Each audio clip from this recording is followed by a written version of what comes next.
traveled, from the peaks of the mountains and a long winding road crossing forests and villages, and in front of her, she sees an ocean so vast that to enter, there seems nothing more than to disappear forever.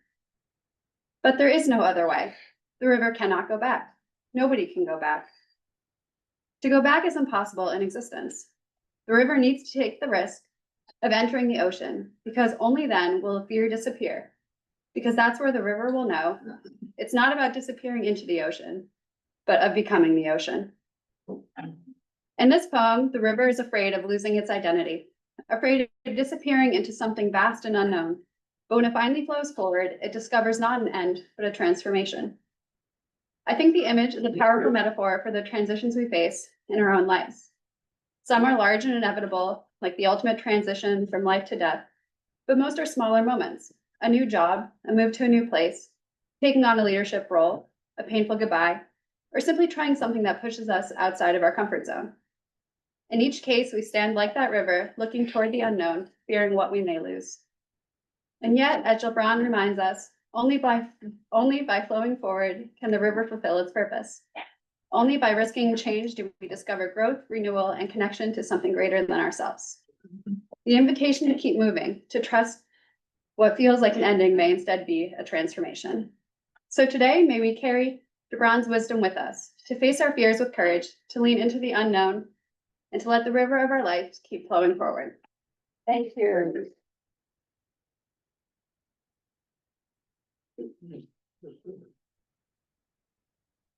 Okay, just one quick announcement. Eric Wells, many of you know, he hasn't been coming very often. I did run into him in Costco. Him and his wife Lucy had their second baby about 3 weeks ago. So congratulations to Eric. And speaker chair is Lana Howard.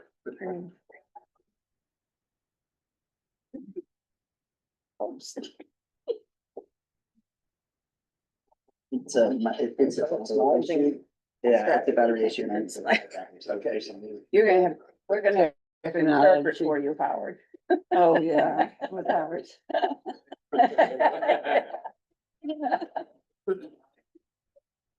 Okay, our speaker today is Zach Bennett. Zach's been a guest at our club before. He is a Williston resident. He's an assistant professor at Norwich University in the Department of History and Political Science. He earned his PhD from Rutgers, and his research explores how natural resources and energy impacted our nation's colonization. At Norwich, he teaches courses on colonial North America, the Age of Revolutions, Native Americans, and the African diaspora. He's currently working on a new book project called Contest Currents. I may mention that along the way. His talk with us today will be about the election of 1860, but not what you think about Lincoln and the Civil War necessarily, but rather the political lessons of that period for our own time. Zach, thanks for joining us, and we look forward to hearing your talk. Right.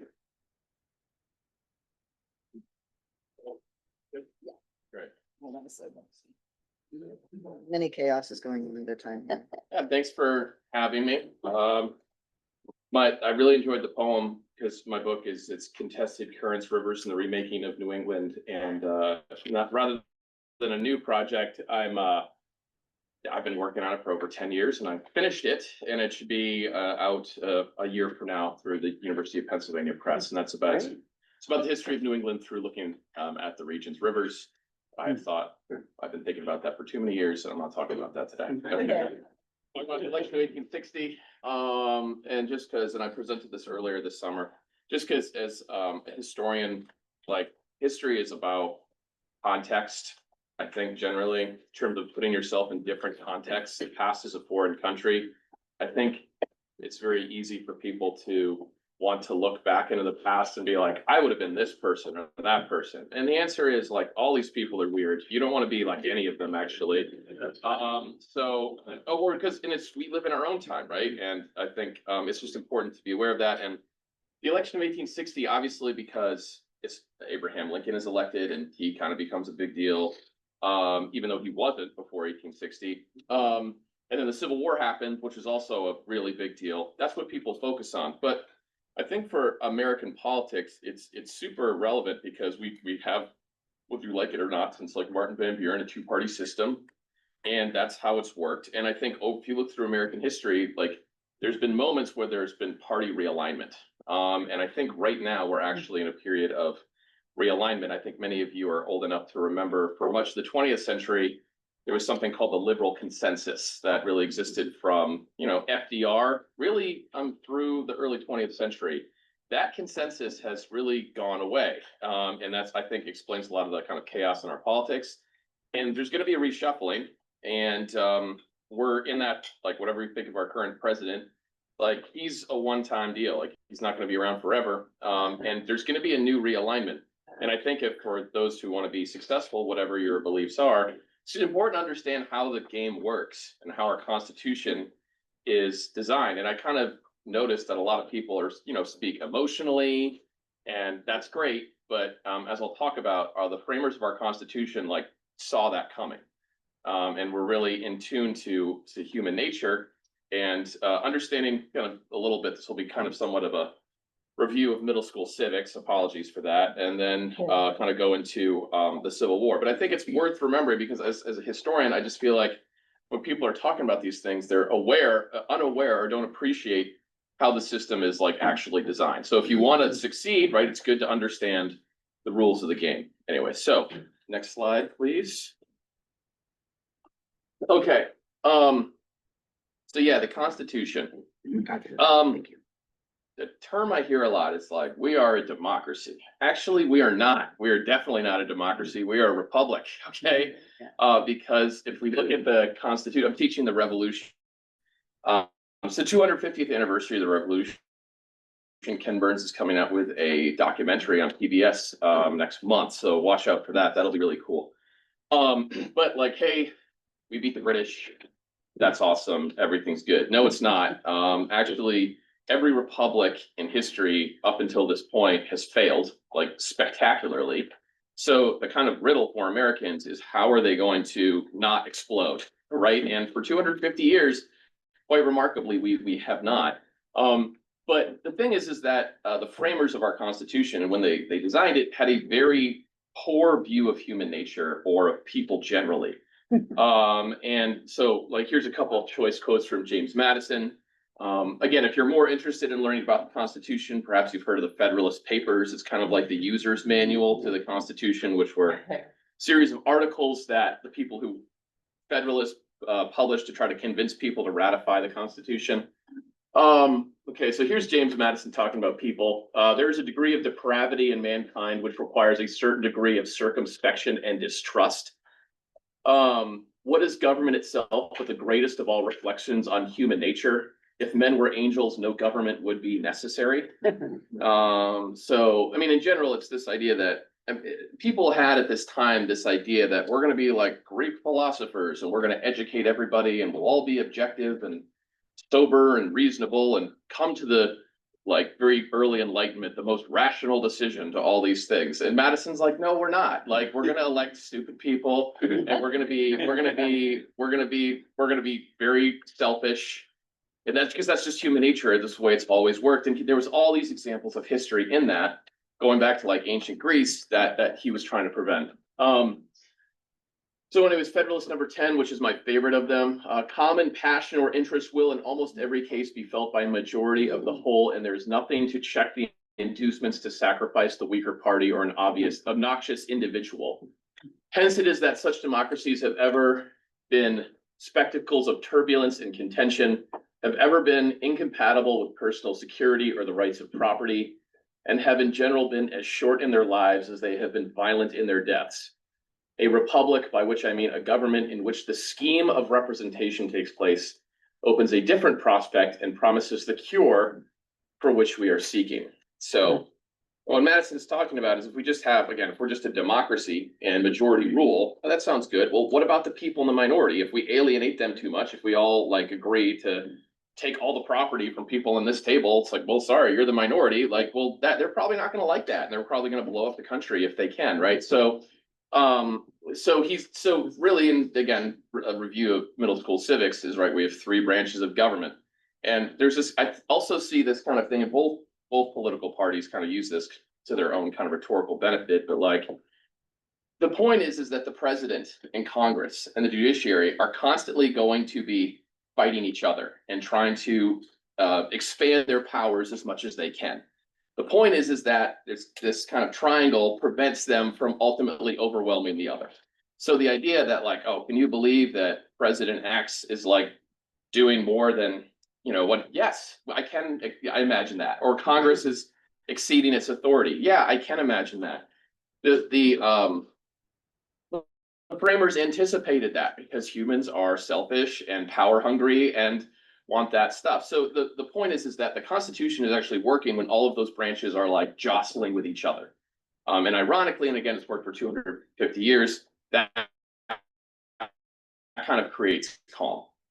The idea that we'll just trust that the people will elect the right individuals who will act so system or politicians, that's okay. That's our Constitution working the way it's supposed to, actually. And that's all the idea is, especially for a huge country like ours with so many different interests and things. The idea is, if we look at the people who created the Constitution, they were really doing a counter. I think I'm good. Thank you. We got people online, so. Oh, okay. All right. Sorry about that. No worries. No worries. They didn't want anything to get done or there to be more or less consensus to do it. So if you're frustrated by the pace of the federal government, it's working, right? It's supposed to be very, very slow. Okay, with that in mind, let's go to 1860.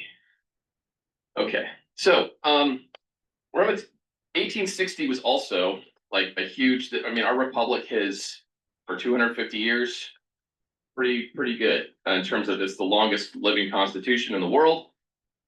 But it kind of blew up one time in 1860, so it's worth kind of talking about that. And I don't want to talk about Abraham Lincoln, as I said, or the Civil War. What I want to talk about is the formation of a new party that was formed in the 1850s that achieved political power in 1860, and that was the Republican Party. And why that's important is because the Republicans, if you remember all of our boring presidents from Ohio mostly, like Rutherford B. Hayes and Benjamin Harrison and so forth. The Republicans won every single presidential election from 1860 until, if we go to FDR, I think they lost Wilson and then Grover Cleveland twice. So only two guys from 1860 to FDR were Democrats. And the Congress was split, but the point is that more or less the Republicans, which obviously stood for very different things at that time, broke the system in the sense that they were able to do something the Constitution is designed to prevent, which is the majority or a kind of dominant political force in the country. So then the question is, I think, especially for those who are interested in politics or want generally their interests to be kind of manifest in government, is I think to understand, look at the success of how Republicans were able to build this large coalition. It'll be interesting kind of also looking at Lincoln outside of the Civil War, because we tend to deify him a little bit. And no, this was the context that he was in. So anyways, the thing about the Republican Party was that they all hated each other. They only agreed on one thing, and they did not like the expansion of slavery. Also, they were not fans of polygamy in Utah, but that's another thing. But yeah, so which is generally a popular issue. So, but anyways, the Republicans. Were a coalition of many different groups that had very different beliefs, even more. And the fact that they were able to kind of get together in 1860 is really a miracle. But that's really what gave them the supermajority that allowed them to fight the Civil War and see it through. So I'm going to go through the various kind of groups here. So the free labor part of the party is actually the people who found the original Republican Party in 1854 in the Midwest. And they are they're also known as free soilers. And their belief is that America's future is in the West and that its future needs to be free labor. Slavery needs to stop expanding because if you look at slave societies, not only is it horrible for slaves, but it also creates a kind of depraved, immoral society. At this time, there's a lot more confidence in capitalism and a kind of a market society giving opportunities to people. Very very religious in terms of Protestant associations with the dignity of labor, as opposed to like the aristocratic societies that are established in the South. And it's kind of an important thing if you like read the primary sources, like what we call racism, like it's just common. Like that's what 95% of people think. And the idea that that these territories specifically should be free, should be pro-capitalist, but they should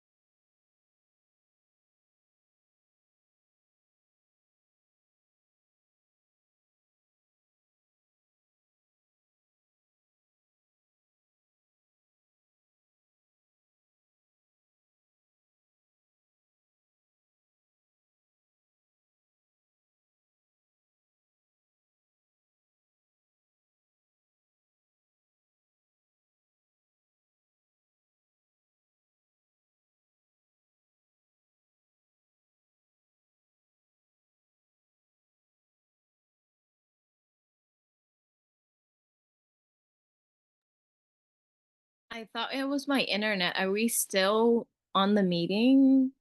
What's happening?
by the slave interests in the South.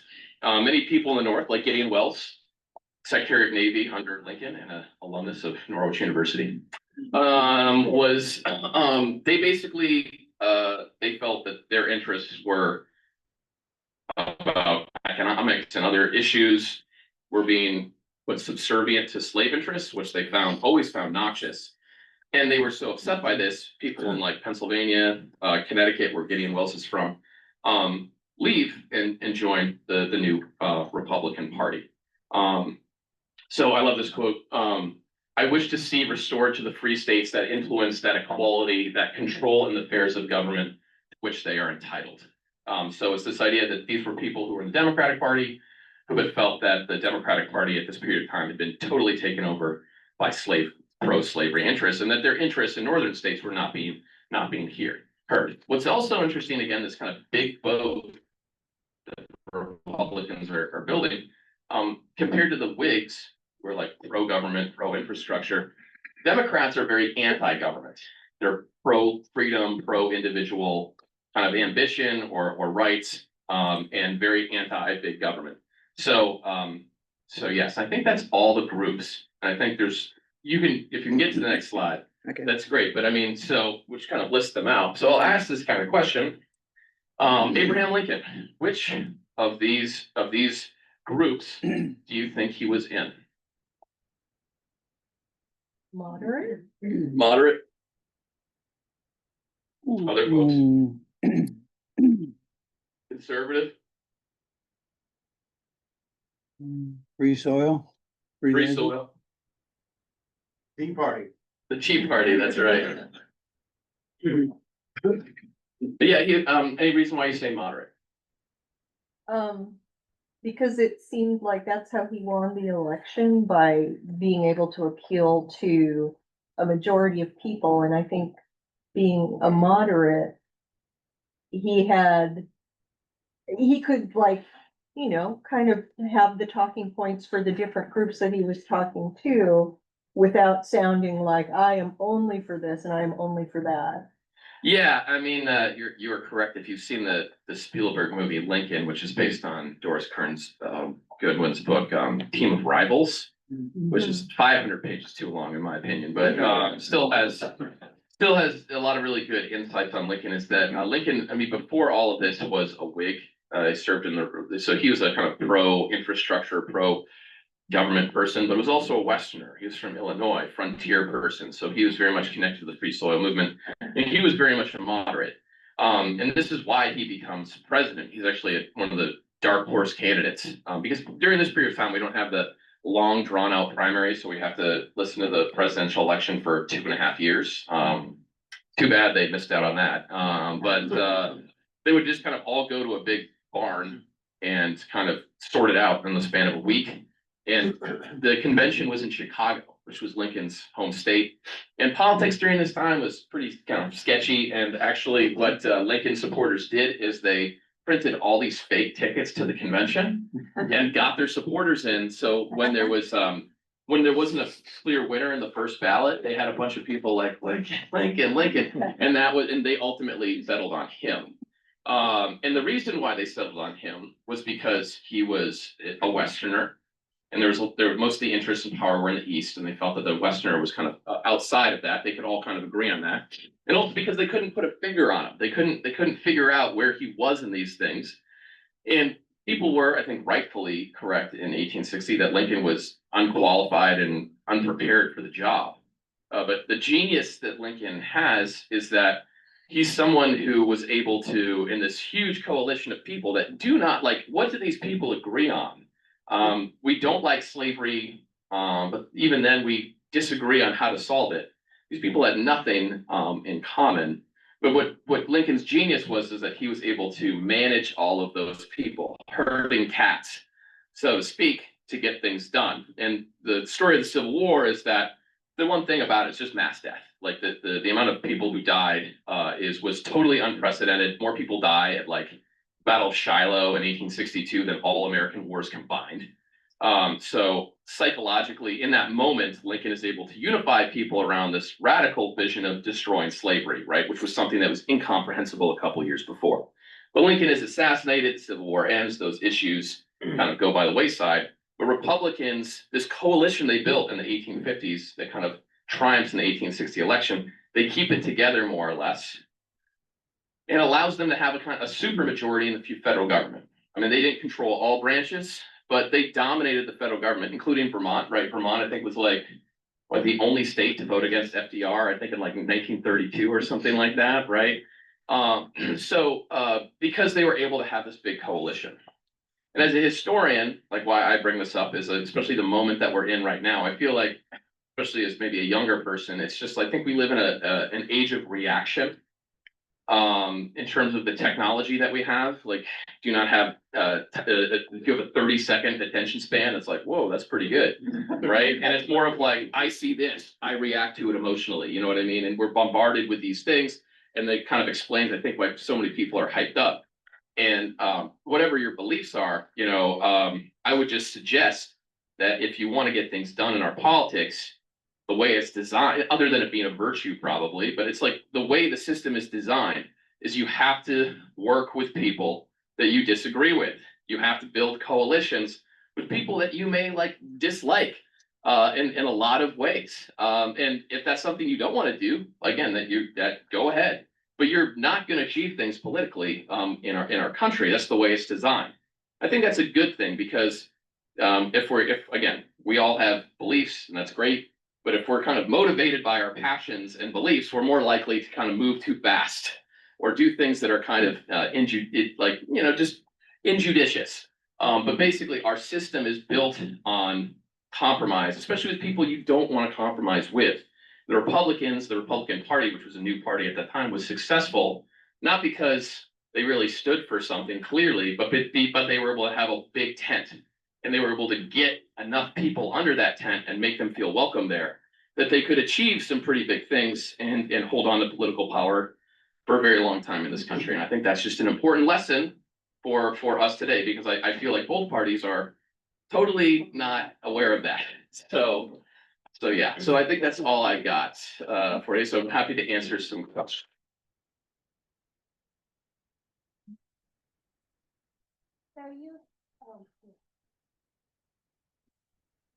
You had mentioned, and we know that, sorry, the three branches of government are supposedly supposed to cross-check each other. It seems more these days that they're kind of working together more and being manipulated. Maybe that's a part of why we all feel a little uneasy. What do you say to that? Well, I would say that American politics is a merry-go-round.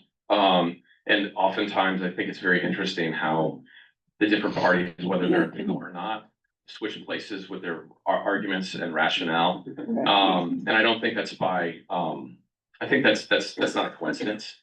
I am less prone to believe these kind of ideas that, I mean, I'm not saying it's a conspiracy theory, but the idea they're all working together on the same thing. I don't think that, if you look at, for example, the Republican Party's coalition right now, there's a lot, I mean, it's kind of like this. There's a lot of people who might have been Democrats a couple of years ago. I think under the current president, there's in terms of charisma that people like with him, but it's a very loose coalition, right? And even if the story of American politics is, even if there is something for a period of time, it's hard to hold together for very long. And I think that these groups of people actually disagree a lot. What's that one senator from Kentucky that votes against everything? Republican. Oh, Paul. Rand Yeah. Paul. So no, Rand Paul, but there's the guy in the House too. So yeah, so I would be optimistic that the system's not, that it's not gonna that because they have to keep that coalition together, they're ironically not able to accomplish. I think I'm thinking more the Supreme Court is what makes me more nervous. Yeah, no, I get you. Kind of two questions, if I could. One is, I think it was George Washington who argued against multi-party system. And if you could comment on the potential virtues or something like that, that never happened. The other is, if you were to envision a charting of a path forward of where we're going, that's gonna make everybody in the room feel good. Well, I don't think it's 1860. I think, that, like, there was a regional split in the country, and now the split is not regional.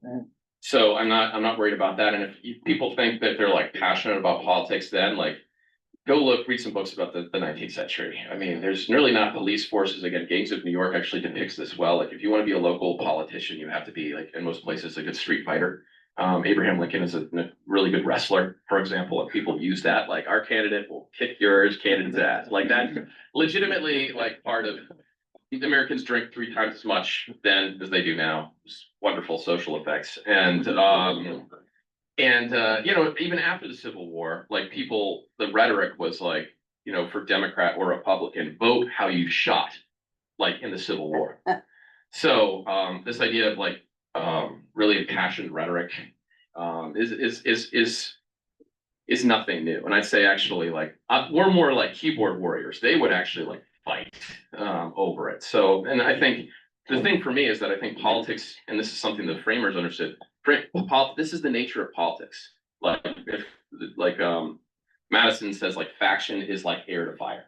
Like, it's going to exist, and people are going to have different interests, and they're going to feel very strongly about it. And so this idea that we're going to go to some type of politics where everyone's shaking hands and getting along, that's just not.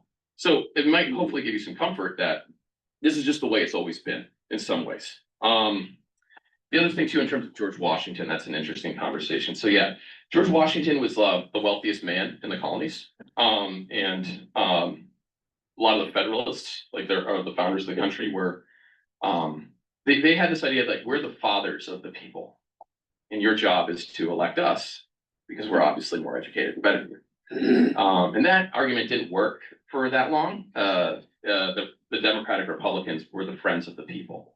So this idea that Lincoln had in the early years was this kind of very, I think, optimistic but naive idea that we'll all come together and be educated and enlightened and rational and come to some sober answer. And I think that's just quixotic notion. And like Martin Van Buren, really underrated guy in New York, really invents the 2-party system, which is basically saying that it's best to have 2 parties, at least organized parties, because there will be always a space for somebody, right? And one party will always be opposed by another. So the idea of there not being any parties, I think, is, yeah. This is gonna be the last question. Cool. So, it might be wrong, but it sounds like what you're saying is that personal reactionary politics aren't helpful necessarily to overall balancing. Is that kind of what you're saying? And hang on, because I've got an add-on question. I would say you can do whatever you want. I'm just saying that if you want to achieve political power in this country, you have to put that to the side. Where does that fall with the radicalism of labor and the influence of labor on politics? Because I feel like, especially as it came out of Britain and the split of the parties there, and the fact that it was driven by labor, which was a radical movement, does that not hold true here? That's a great question. England is very different because it's a much more industrialized country. So in general, during this period of time, if we were talking about a European country, we'd be talking about class politics. America, there are classes, but it's not nearly as strong because the country is so big. Most people are farmers, and there's a kind of equality. Or if you don't like your situation, generally you can move, and that kind of diffuses a lot of that tension. So that kind of, I think, explains not only that difference. So I think it's not around class, but it's around race, that these kind of divisions or that political rhetoric kind of is created. And the kind of radicalism, I think, especially in Europe, is that, you know, you go to England, like, it's not until like the 1830s or 40s that people, ordinary men, get the right to vote. So I think people who are totally disenfranchised are going to generally be bigger fans of more radical solutions. And generally, this is the thing with the interjection, is most white men become enfranchised in American politics. And that, I think, also diffuses a lot of the more, like, we need a radical solution, burn it all. But aren't we getting to a point where we're majority disenfranchised right now again? I mean, I mean, that's a whole nother conversation, I guess, in terms of like voting, to people being able to vote, but yeah, I mean, so thank you for having me. I'll be around if you guys have some more questions, but hopefully this was. Hopefully gives you things to think about, I guess. That was great. Thank you very much. Two things. One is our club, on your behalf, there's a donation to the Williston Mentorship Program. And also, we ask you to draw a single ticket and For transparency, should I give you mine? This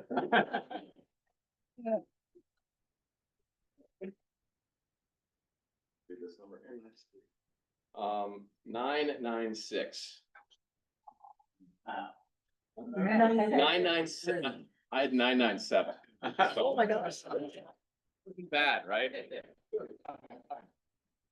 Thank you, that was great. We are a apolitical organization, but I think everybody is really interested in the history and how we got here. Yeah.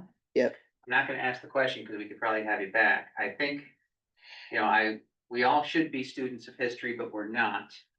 I think it floored me when you said the Democrats were pro-slavery and anti-government, and the Republicans were big government. Yeah. And I'd love at some point to hear how it flipped on its head over those, 160 years. You go to the next slide. if it's Yeah. possible. Wait a minute. I actually, there's a, like, further reading, Ah. yeah. So for at least that part. Thank you. Yeah. So, a couple of announcements. Kelton, come on up.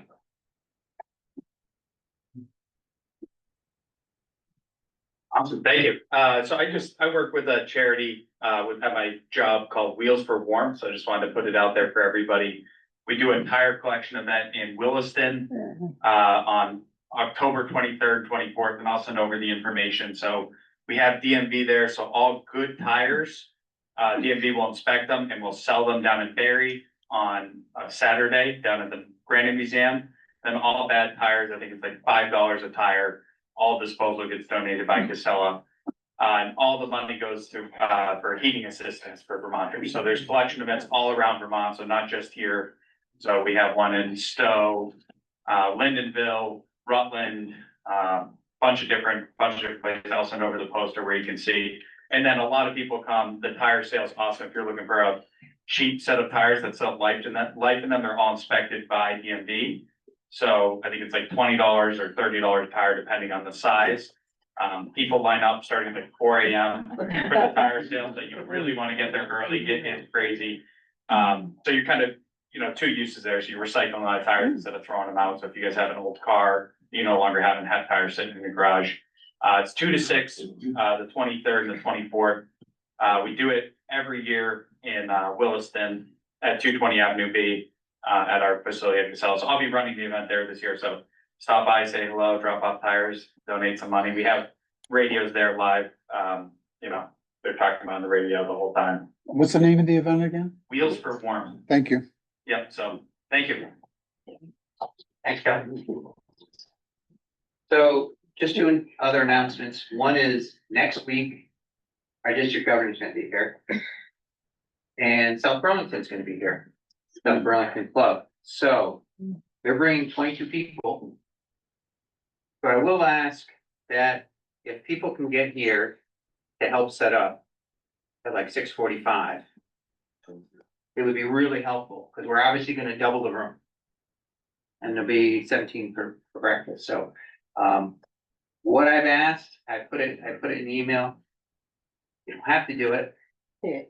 But if you have a Hawaiian shirt or a tiger print shirt or a loud shirt or a fun shirt or something that you'd like to share, wear it. The other one is visioning. So hopefully everybody has a copy on the last email of what our current visioning is. We will have visioning as a club meeting in 2 weeks. So the one thing I think that it would be helpful to think about is what are the challenges that we're gonna see doing some of these things? And so I'm really looking for input at that time of, how you guys can engage and shape or reshape some of the vision that we have. Any other announcements or questions? Come on up. And Chris, come on up. Good morning. Nice to see you all after last night. It was wonderful. Thank you to Elizabeth and to Sherry for a wonderful evening. Also, the Veterans Day Committee will be meeting immediately following this meeting. So we'll probably grab this table over here. Thanks. All right, what do you call an Italian referee? A Roman umpire. They get better. It's an announcement as well. It took me. Thank you.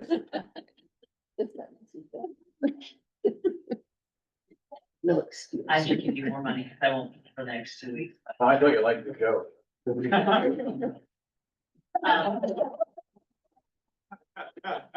So, I wanted, $1 for the speaker. You were wonderful. You're wonderful. You are the personification of, if those who don't know history are doomed to repeat it. And Howard, thank you for, I don't know where you found him, but thank you. In the dentist office. Okay. For my speakers in November, I only have 2 Thursdays, but I'm hoping to have a Scotland theme in case anybody's interested. We're gonna have the Hazen speaking about the history of bagpipes.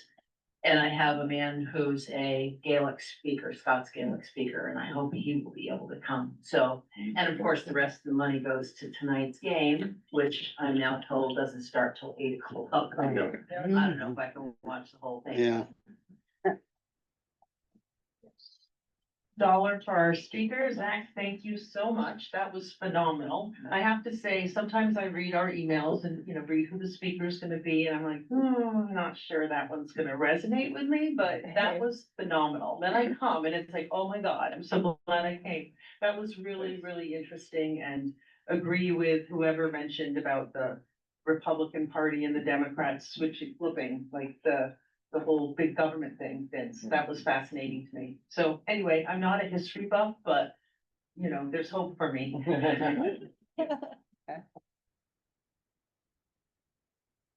So I wish I had more than $1 with me, but that's all I grabbed. But I would like to also thank our speaker, but I just wanted to say what a great time last night. Many of us were able to gather and, bring partners, spouses, which is always really nice to share that with other members of our inner circle. And it was just a lot of fun. As kind of a new member still, just really enjoyed the chance to be able to get to know people and chat a little bit, because there's not always enough time when we're at meetings. So thank you for Elizabeth and Sherry for putting that together, and let's do more. There you go. Thank you. Zach, thank you very much. I could sit in your class all day. $1 also for last night's event. Everyone that cooked, it was amazing. The food was great, it was wonderful. And my last $1 will be for next week's meeting with South Burlington joining us. I think it'll be wonderful to have them with us. Thank you. You can pass the mic. Thanks. Thanks. I will echo Armand there, and thanks very much, Zach. I wish I could be in your class and just go have your lecture 3 times a week. I think it'd be awesome. Buy my book, it's coming out in the year.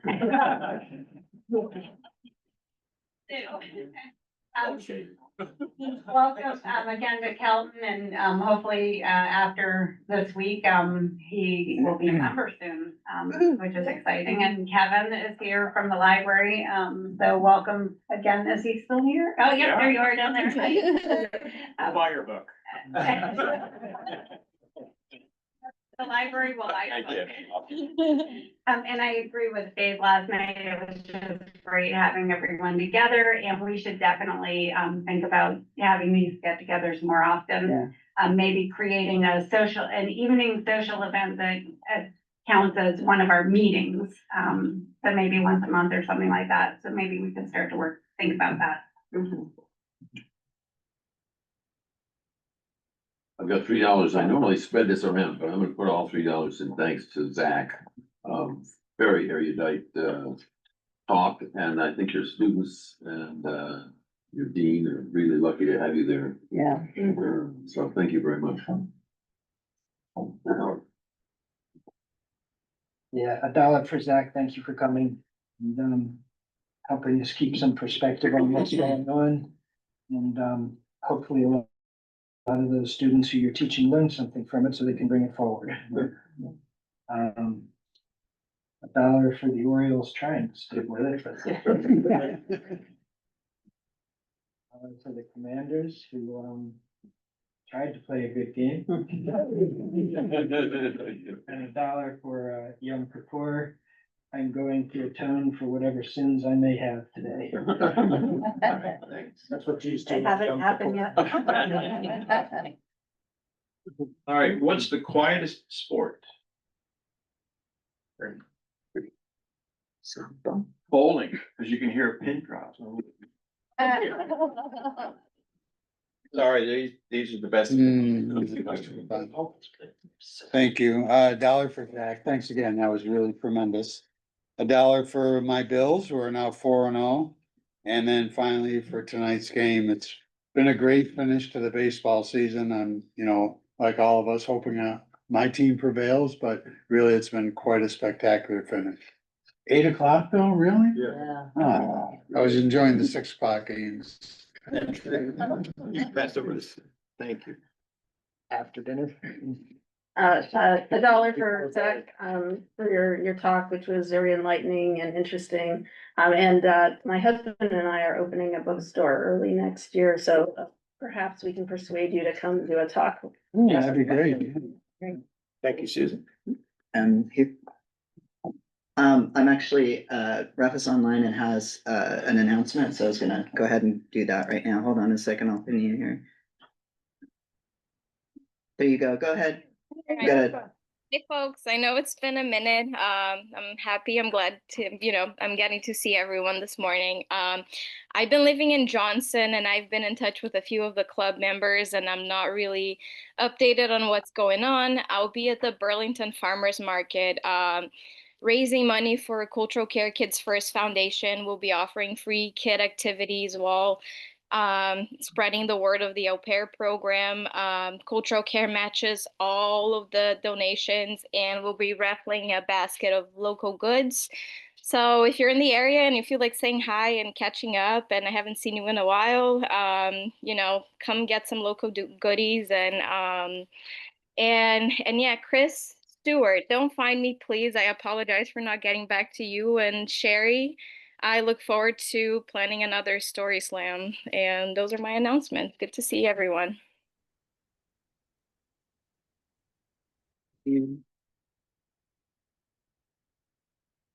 Hey, so one for the awesome speaker today. Thank you. It's not often I get taught things about history, but that was amazing. So that was really cool.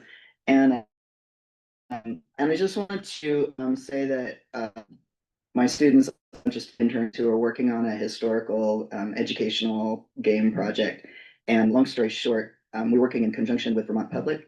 And the entire team that we were working with Vermont Public was laid off in this last round of layoffs.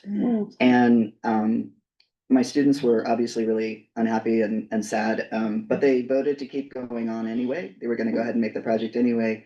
Meanwhile, my colleague and I had another meeting with Vermont Public all the way up the chain to the next person. And we were sort of quite sure that they'd say like, yeah, not now. And they're supporting us fully and they still want to continue working with us on it, even in this kind of chaotic time. And it just gave me a lot of hope, that this small student project, they're still really excited about. So I feel really good about that and I'm really grateful for it. So thank you. Grace? Hello. So I have $1 for the Mariners. ALS. Anybody? Yeah. Anybody? Go team. And then I have $1 also for our speaker because that was fantastic. It was really amazing and, I'm hoping that I can come away with this with more of an understanding of where we are right now and hopefully how we can, build the better America that we can be. Thank you. What do you call a dinosaur whose shoes are too tight? My Petersaurus.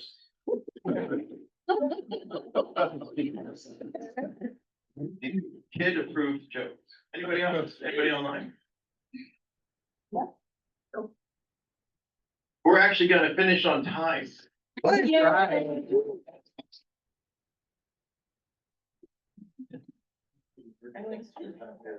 Yeah.